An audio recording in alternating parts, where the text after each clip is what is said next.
शिमला से शुरू मस्जिद विवाद थमने का नाम नहीं ले रहा है। मस्जिद विवाद के साथ सड़क किनारे बैठे बाहरी लोगों को लेकर भी आंदोलन हो रहे हैं, जिसको लेकर शहरी विकास मंत्री विक्रमादित्य सिंह ने शिमला के एमएलए, मेयर और व्यापार मंडल के साथ बैठक की।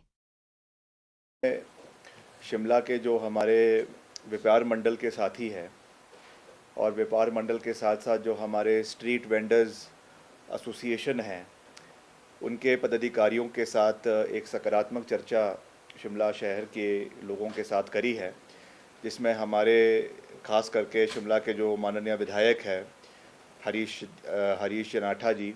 शिमला के मेयर है सुरेंद्र चौहान जी, और कमिश्नर है, और जो हमारे यूडी के सेक्रेटरी है, और सभी अधिकारी उसमें मुख्य रूप से उपस्थित रहे। और पिछले काफ़ी समय से केवल शिमला शहर में ही नहीं मगर पूरे प्रदेश के अंदर जो तय बाज़ारी को लेकर मसला गरमाया हुआ था, उसके संदर्भ में और वैसे भी हमने किस तरीके से स्ट्रीट वेंडिंग को रेगुलराइज करना है, उसके मुतलक इस बैठक का आयोजन जो है वो आज किया गया है। आप जानते हैं कि, और आपके माध्यम से मैं प्रदेश की जनता को भी कहना चाहता हूं कि इसमें मुख्य रूप से जो हमारा केंद्र सरकार का जो protection of livelihood and regulation of street vending act है 2014 का, उससे ये हमारे प्रदेश में भी इसके तहत वेंडिंग को जो है वो किया जाता है। इस कानून के तहत इसमें कुछ जो है संशोधन हमारे जो है प्रदेश सरकार के माध्यम से भी लाए गए हैं। जो एचपी स्ट्रीट वेंडिंग रूल्स है 2016 के कानून है, वो एक्ट है, ये कानून है, ये रूल्स है, ये हमने प्रदेश सरकार की ओर से 2016 में इसको अमेंड किया है, जिसमें स्ट्रीट वेंडिंग को कैसे कैसे पूरे प्रदेश के अंदर और पूरे जो है खास करके म्यूनसिपल कमिटीज़ के दायरे में इनको कैसे रखना है, उसके बारे में चर्चा की गई है। आज तो हमने मुख्य रूप से शिमला शहर के बारे में ही चर्चा करी है, मगर आने वाले समय में हम प्रदेश के और इलाकों में भी किस तरीके से वेंडिंग होनी चाहिए उसके बारे में चर्चा करेंगे। और यहाँ पर शिमला शहर की अगर हम बात करें, एमसी शिमला की, तो यहाँ पे जो है वो आपके टाउन वेंडिंग कमेटी टीवीसी का जो है वो गठन 2023 में हो चुका है। ये 17/9/2023 को जब चुनाव हुए एमसी के, उसके बाद इसका गठन हो चुका है, जिसमें 9 सदस्यों को रखा गया है। कुछ इसमें ऑफिशियल मेंबर्स है, कुछ इसमें नॉन ऑफिशियल मेंबर्स है, और 5 मेंबर्स इसमें ट्रेडिंग एसोसिएशन के भी है, और रेजिडेंट वेलफेयर एसोसिएशन के भी इसमें लोग हैं, एनजीओ के भी इसमें लोग हैं। तो वहाँ पे ये तय किया जाएगा कि किस तरीके से हमने वेंडिंग जो है पूरे शहर के अंदर करनी है। अब इसमें मुख्य रूप से हमने ये बात रखी है कि अभी जो टोटल अभी तक आइडेंटिफाई किया है पूरे शिमला शहर के अंदर, ये हमारे 1060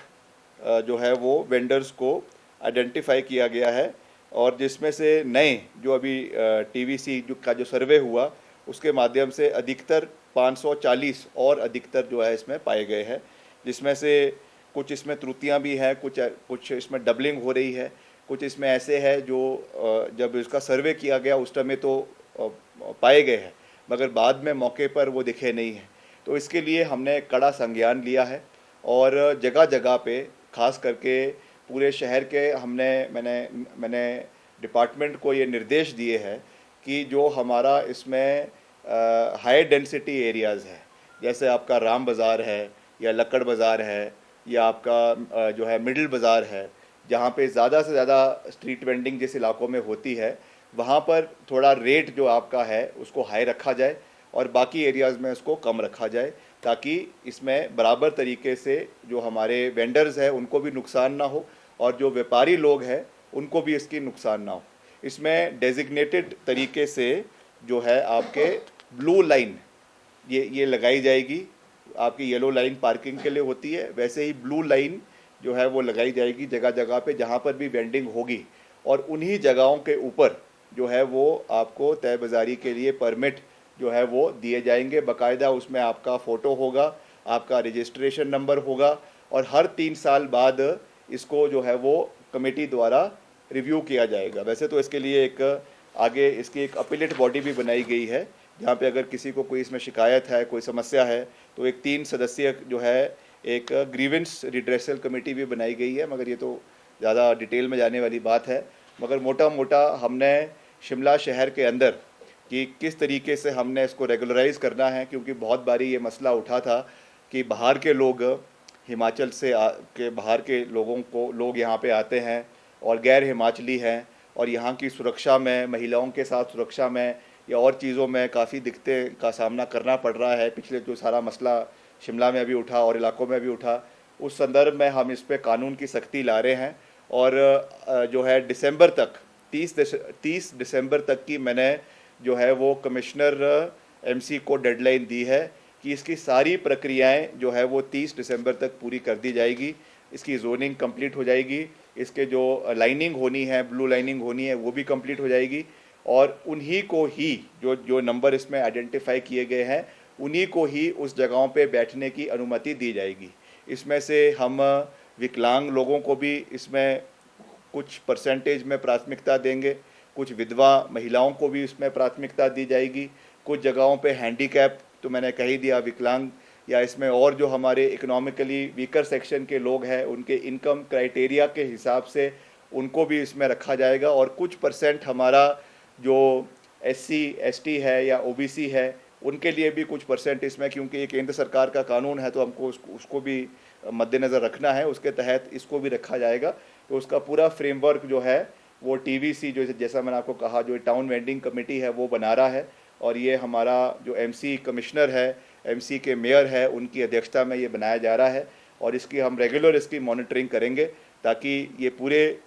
इसका जो लेटर एंड स्पिरिट है उसमें ये इम्प्लीमेंट करवाया जाए, क्षेत्र के लोगों को कोई समस्या ना हो, इसका ध्यान रखा जाएगा। और ख़ास करके रविवार के दिन भी जो संडे बाज़ार लगता है उसमें भी